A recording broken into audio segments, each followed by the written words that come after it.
Bonjour à vous et heureuse de vous retrouver.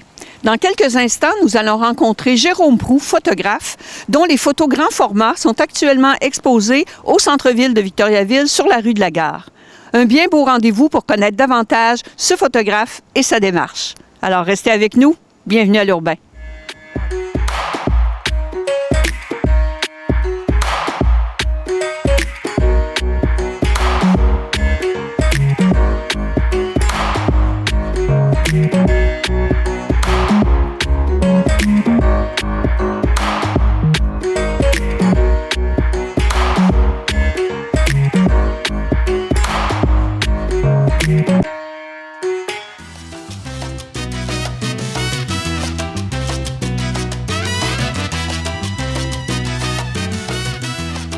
Bonjour Jérôme Proulx.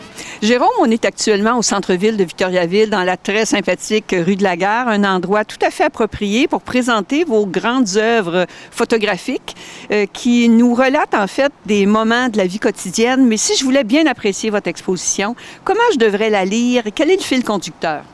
Oui, bien en fait, mon exposition aujourd'hui est un petit peu contraire à aujourd'hui, là, qui est plutôt froid. Ce que j'aime, c'est mettre un petit peu de chaleur dans mes photographies.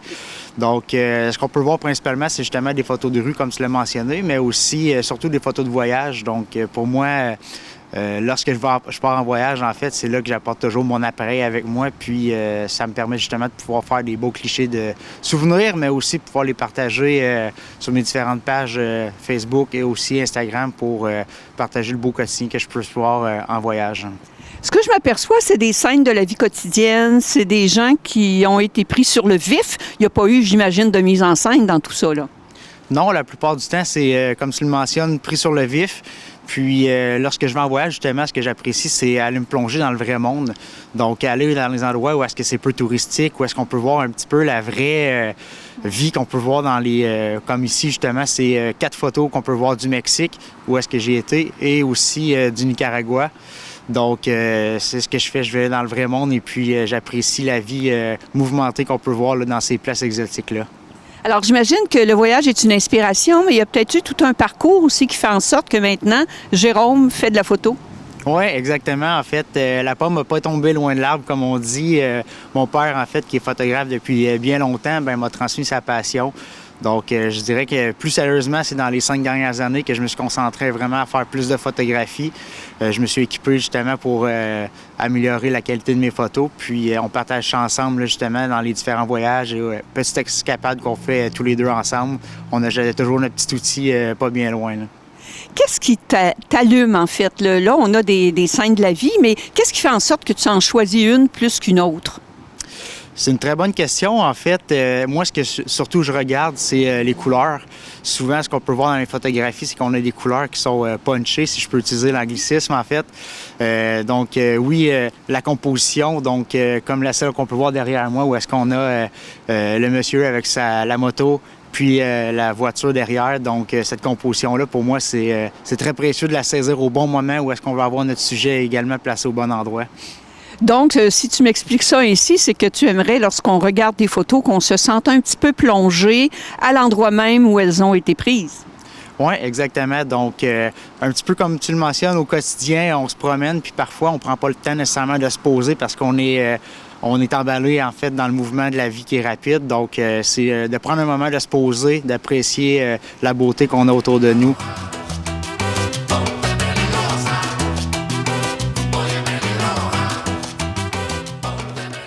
Jérôme, quand on regarde tes photos, celles du Mexique, celles du Nicaragua, il y en a qui sont plus minimalistes, il y en a d'autres, c'est des scènes plus collectives. Quand tu pars avec ton appareil photo, c'est dans le but de prendre plein de clichés, puis après tu verras, ou tu pars avec une intention particulière? Oui, en fait, le but, c'est vraiment d'aller me plonger dans le vrai monde. Pour moi, aller dans le vrai monde, c'est aller dans des endroits où est-ce que c'est peu touristique, c'est plus des locaux qu'on peut y trouver. Ensuite, qu'est-ce que je fais? J'essaie de trouver une composition, donc en premier, sans le sujet. Donc, une scène, en fait, qui pour moi, je la trouve inspirante, que je la trouve bien colorée, mais que tout de même, mon sujet va rester, il va bien ressortir, en fait, dans cette scène-là. Donc, on peut très bien le voir, en fait, dans mes différentes photos, où est-ce que on a, oui, notre sujet, puis c'est bien évident que l'accent est mis sur le sujet, puis qu'on veut le voir dans son environnement qui est plus naturel de son côté.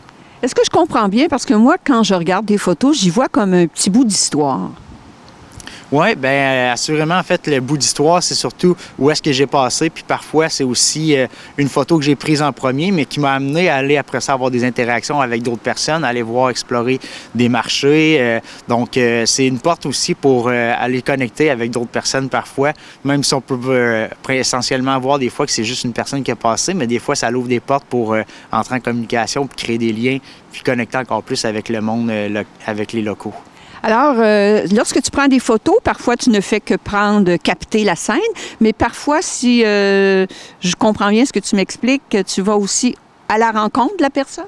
Oui, exact. Des fois, justement, ça l'amène à différentes anecdotes qu'on garde des voyages. Puis c'est ce qui fait la beauté des choses parce que c'est des trucs qu'on n'a pas nécessairement prévus en voyage. Puis c'est dans ces moments-là, des fois, qu'on en tient les plus bons souvenirs ou est-ce que c'est les petits moments qui étaient imprévus puis qui nous ont amenés à des belles découvertes, des belles connexions. Puis c'est ces moments-là qu'on se remémore après ça quand on en parle avec les personnes qu'on y était dans ces périodes de voyage-là.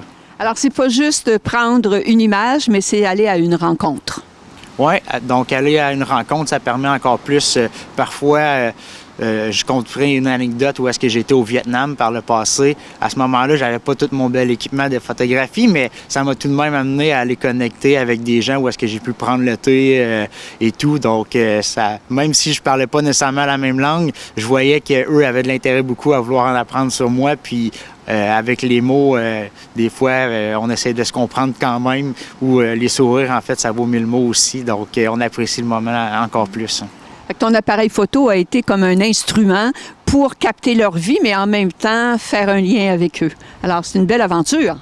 Une très belle aventure et puis j'ai assurément envie de pouvoir l'utiliser encore plus dans mes prochaines expériences, dans mes prochains voyages pour justement créer encore plus de liens. Puis parfois, ça peut même nous donner des connexions pour dans le futur y retourner.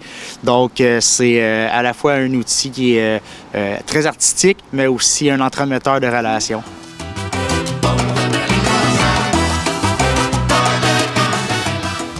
Jérôme, une exposition comme celle-là, ça doit faire différents effets sur le photographe.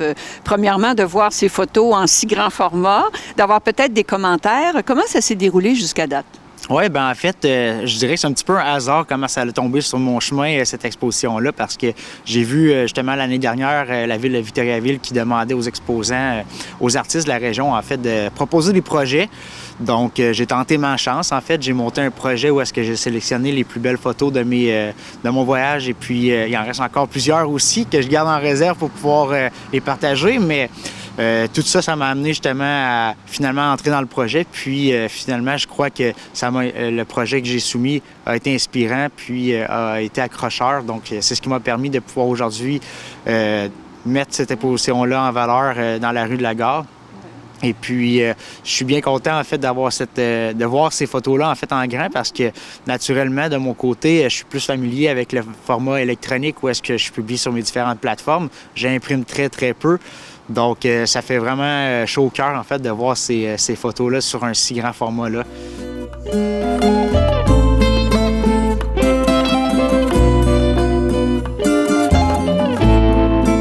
La photographie pour toi, un passe-temps très sérieux, mais également aussi une intention de faire d'autres projets, d'autres expositions? Je dirais que c'est plutôt, oui, surtout passe-temps en premier lieu. Puis si jamais j'ai des opportunités qui passent, eh bien, je les saisis évidemment. Mais en premier lieu, c'est de garder ça comme une passion, un plaisir, ou est-ce que pour moi, c'est un petit peu un moment où est-ce qu'on s'évade, en fait, dans un autre petit projet personnel. Est-ce qu'il y a des projets là, qui sont sur la table à dessin, soit d'autres voyages ou d'autres thématiques?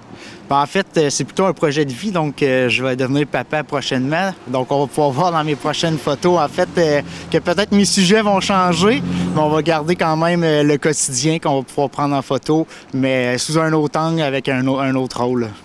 Bien, effectivement, tu dis que tu vas être papa bientôt, donc il s'agit de prendre en photo des humains, mais sur tes photos, effectivement, c'est pas toujours des paysages, il y a toujours un élément vivant. Oui, bien en fait, de venir capter l'élément qui est vivant, ça permet en même temps de venir... c'est un petit peu l'intention derrière la photo, c'est de figer un moment dans le temps, puis de capter où est-ce qu'on a un moment, où est-ce que c'est précis, bien ça permet justement de l'apprécier encore plus puis de le garder en souvenir.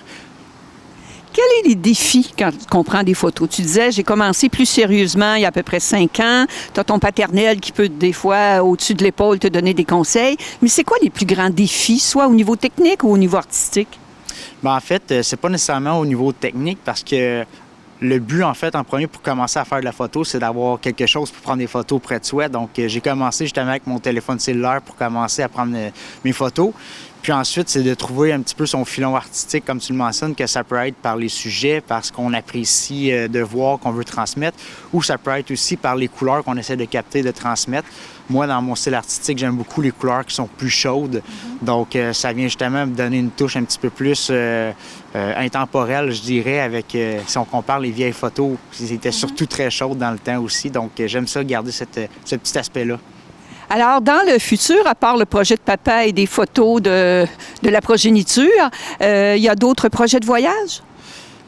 Pour l'instant, je dirais non, pas de projet de voyage dans le moyen court terme, mais peut-être dans la prochaine année, après 1 an, en fait, là, on va voir comment que le quotidien se passe de mon côté, mais après ça, oui, assurément, je vais vouloir retourner en voyage prochainement de mon côté. Alors, merci Jérôme. C'est un plaisir de regarder tes photos parce qu'effectivement, l'exposition se continue jusqu'à la fin du mois de février. Donc, ça permet de voir des couleurs chaudes dans cet hiver un peu froid. Merci Jérôme. Bien, merci beaucoup.